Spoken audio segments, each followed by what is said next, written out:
This math talk discusses the third in our power rules, or our exponent rules, and it deals with a power raised to an exponent, sometimes what we call the power of a power rule. And it's worth noting right at the very beginning that we have to be a bit cautious with this rule, because it can often be confused with our first rule, which was multiplication of powers. So I would recommend, after watching this video, going back and re-watching the multiplication of powers video to see the difference between the two rules. They are probably the two most confused rules by students.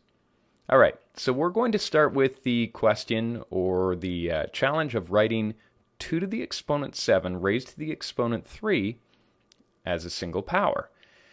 So when we look at this, we have to recognize something. That is that for the start, we're going to treat this part of our question as a base. So this is really the base that we're going to be working with, and this is going to be the exponent.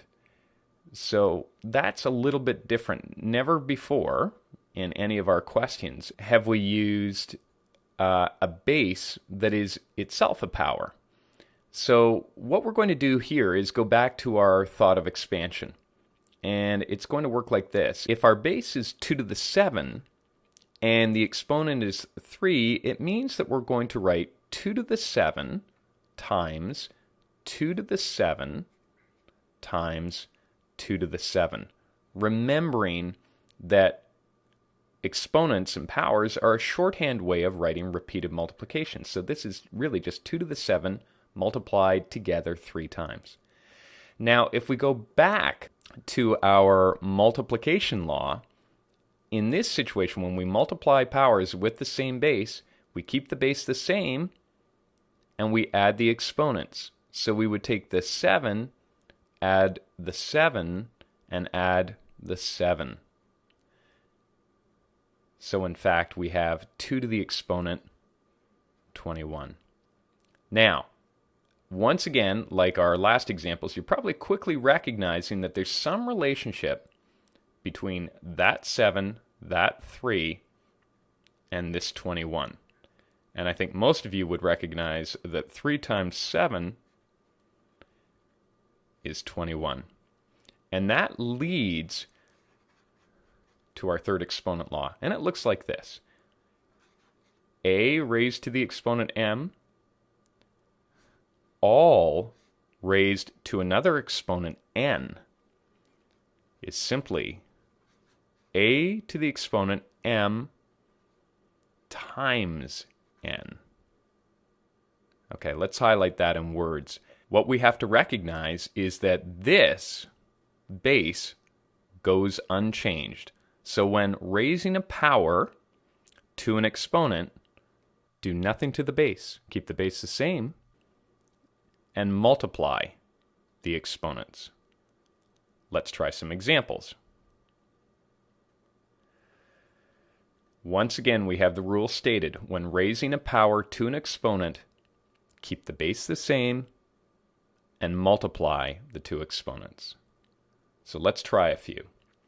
Here we have 5 to the exponent 6 raised to the exponent 10. We would keep the base the same and multiply the 6 times the 10 to get the new exponent.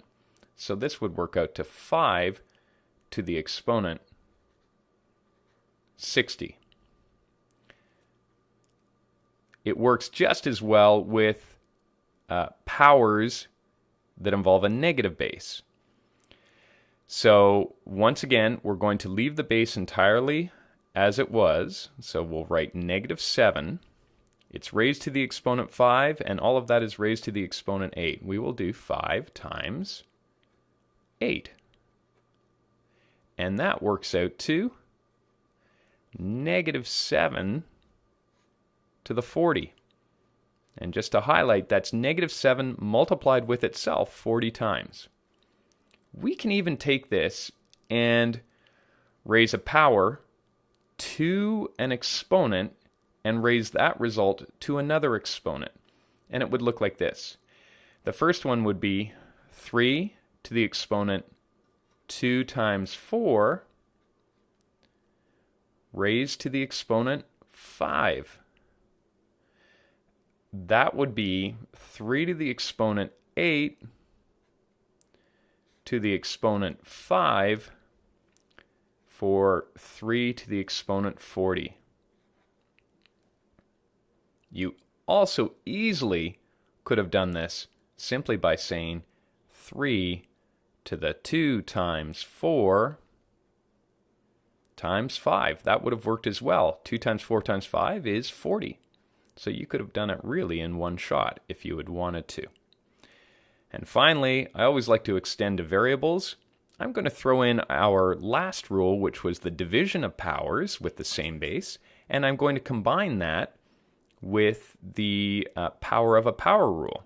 So, order of operations says that I need to work out what's going on in the brackets first.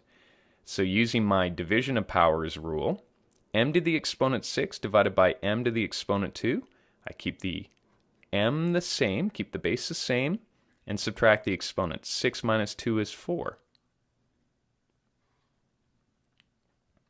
Then I raise that result to the 9. Now applying the power of a power rule, I have m to the exponent 4 raised to the exponent 9. That's m to the exponent 4 times 9. 4 times 9 is 36. M to the exponent 36.